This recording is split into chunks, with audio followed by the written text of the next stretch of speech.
Good morning. I'm Bill Hubbard, Chief Economist at Trade.com. Again, welcome to our weekly financial markets roundup on TIP TV. We're joined this morning by, you're Marc Ostwald, right? Marc Ostwald from ADM Investment Securities. Now, Marc, I guess the question is, have you been able to get over the excitement of last night's Federal Reserve decision? Yes, I certainly have been able to get over it, and it certainly didn't provide much of excitement. Indeed, you can definitely say from the market reaction that markets were hoping for a surprise. I think markets have been hoping for surprises. That's why they jumped all over Donald Trump getting the presidency and hoped that that was going to be a game changer. And they were hoping that yesterday's Fed meeting was going to be a more decisive signal on rates being hiked. It wasn't, clearly, but then you start to look at the details of what was offered yesterday. The Fed is now data and fiscal policy dependent, and that's already an important point, because that means when you look at what they've projected for the next 3 years, they've basically got a consensus view on the committee of there's going to be 3 hikes a year for the next 3 years. Mm-hmm. Now, anyone who works in financial markets, be that in foreign exchange or interest rates or equities, knows that that is so regimented that it sounds like something from communist era Russia or from the planned economy in China. So it's not going to be that way. The point is, at the moment, though, is we've been forced back into this situation where we're looking for that thing which jars foreign exchange markets. Marc, I think one thing, and again, this is more for our younger viewers, okay? So we had the third Fed rate hike, okay, in like 10 plus years. So that means we've had more than 80 plus meetings, okay? Excuse me, and she used the term, again, gradual, okay, for this year, next year, 2019. Now, I guess to put it in context for our younger viewers, we can remember 2004, okay, and we know that the Fed has 8 meetings per year, right? All 8 meetings in 2004, we saw rate hikes, okay? And again, Alan Greenspan, after each rate hike, said it's gradual. So the question is, how do we interpret 2004 to 2017, 18, and 19 being gradual? I think there is an important distinction to be made between the gradualism that we saw back then and also a memory of 1994 when things weren't so gradual. And to put it in context now, particularly over the last 3 years, the Fed's been very gradual, so gradual that one sort of would have had to be wondering whether they were going at super snail's pace in terms of rate hiking. The big difference is, of these 3 rate hikes, we've now had 2 in 3 months, which is quite remarkable.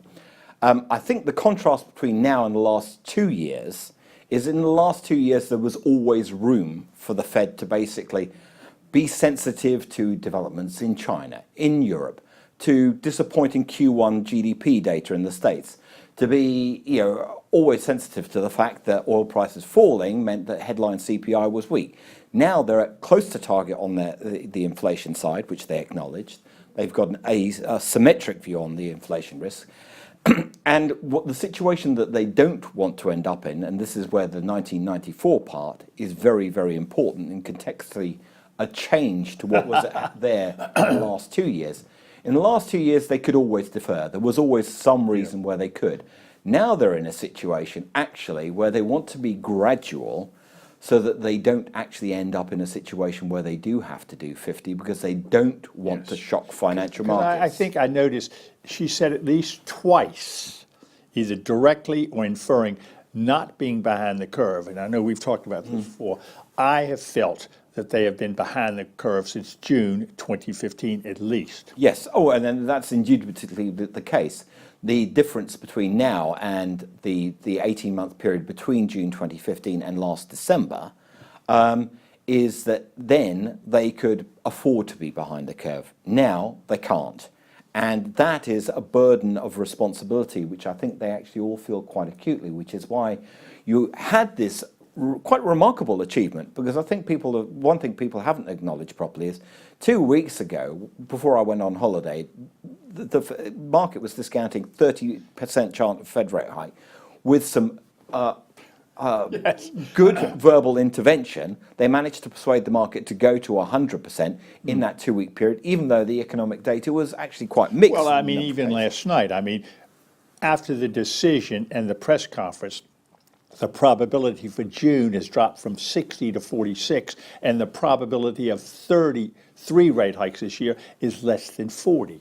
Yes, and I think the important thing that the people need to remember from the experience of the last 2 weeks is, yes, it may well have dropped off now, but unlike the last 2 years where we would quite often actually have a situation, oh, well, the next one will be in September. We started at 80 after the meeting, and by the time we got to the meeting, we were at 20 Let me just or look at less. it one chart, but keep talking. Okay.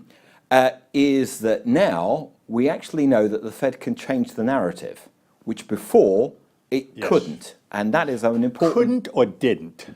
Couldn't and didn't want to, actually. Now they can and they have. And this is an important thing for this, because it does actually mean that the people who are saying, oh, well, I'm disappointed because I thought the dollar would go up more because of widening rate differentials. Let's mention the dollar, okay? As we can see right here, okay, this weekend, the G20 financial ministers, okay, we do know that the new Secretary of the Treasury, Mnuchin, is going to be there, okay? Now, I guess my feeling is the people that felt that the Fed could be neutral to dovish last night was saying, basically, was this a dollar move, okay? Feeling that what they didn't want was dollar yen to be 115, 116, et cetera, going into the meeting. If we were closer to 113, and also they didn't want everybody to start having their euro parity party hats on. Yes, indeed, they certainly didn't, and they don't want to contribute to it.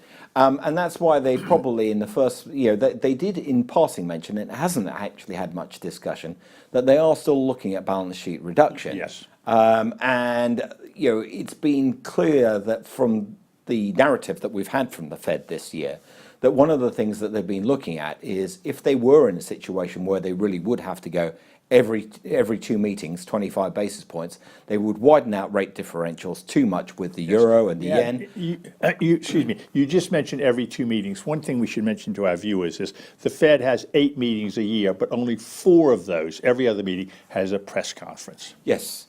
So they wouldn't want to do that and be in that situation. And that's why they put on the table the idea that they could do balance sheet reduction, basically as a way of tightening policy, but yeah. without contributing Your to wider feeling, when you dollar. said tightening, the general consensus seems to be if they started doing that, and they got over 4 trillion, okay, it would probably be at least equivalent to 125 basis point global hike. Yes, it would be, because you'd be starting to take up some of the excess liquidity which has been pumped in, which keeps the system going. And only on that front are you actually going to start seeing some significant changes. When you start seeing asset markets, particularly long-term interest rate markets, changing in terms of the differentials between bonds and treasuries, JGBs, you'll actually start to see a much more significant move in currencies. At the moment, the differentials, even with the US having rates at 0.75 to 1%, is modest. If we got it to 1.5, 2, then suddenly Yes. it would be a bit of a game changer. And that's actually the important thing to look out for, that if we get stronger data in coming weeks from wherever, that we might actually start seeing some of those long-term interest rate differentials changing. Yes. And that will certainly spill over into the currency markets without a shadow of a doubt. You mentioned the currency markets, and let's look at another second chart here. But I guess my question being is, we all know the mojo that the dollar had in January. It seemed to go to sleep in February. After last night, are we looking at the situation where to make 50 pips on a dollar versus anything trade, instead of doing it like in one morning, you may have to do 8 or 10 different trades during the course of the day to get that? Because, I mean, are people going to have, a 5 or 10 minute horizon on dollar yen or euro dollar or sterling or one of the Asian currencies? Yeah, I mean, I think in terms of the major currencies, so dollar yen, dollar euro, sterling's a bit in a class of its own for the time being. You probably have to work a lot harder. That said, it probably is going to encourage a lot of people to look at those markets where you can reach for yield. Things like the Mexican peso, which has been rallying, the Russian ruble, which offers a huge interest rate premium, Probably not things like the Turkish lira, where Probably not. but the higher yielding currencies will be probably the place where a lot of FX traders. Now, you mentioned Start to switch sterling, to. okay? Again, we've got the Bank of England meeting in about an hour, okay? A total non-event?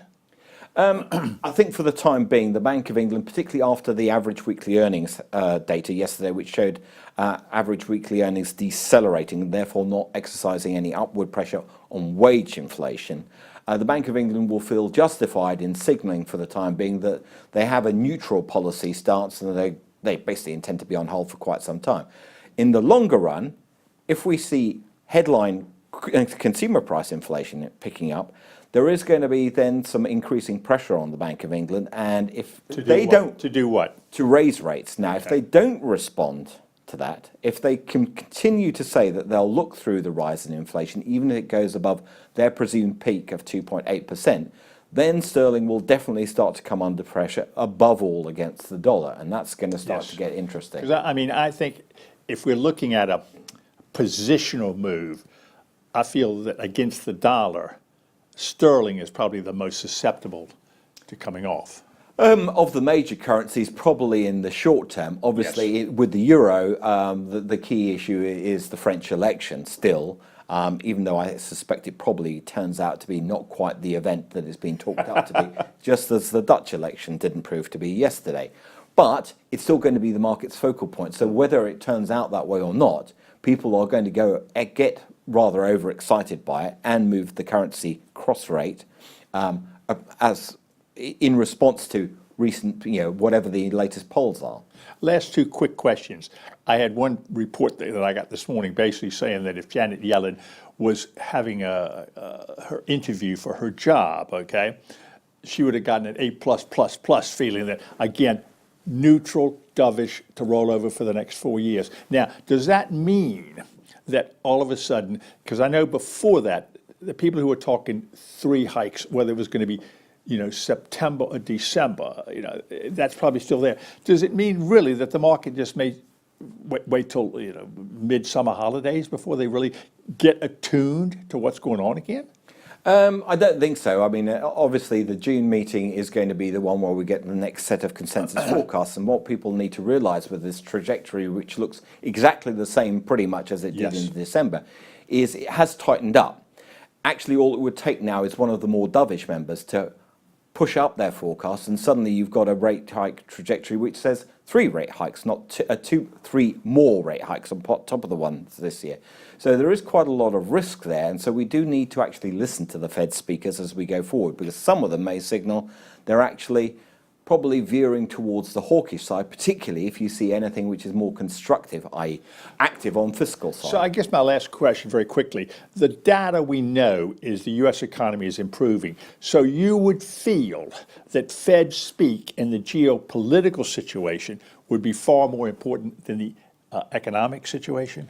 I think Fed speak will be more important in terms of that they've got to do a fine balancing act between getting on with things and making sure that they don't have to do 50 basis points at some stage and shock financial markets. And on the other hand, looking at the situation and saying, well, if there is a fiscal policy boost, if Mr. Trump starts to deliver on that side, then they need to do rather more and they need to step up the pace. And all they've done effectively is carve themselves out the room for maneuver. Mark, let me say thank you very much, and we will talk to you again very soon. Thank you, and see you soon.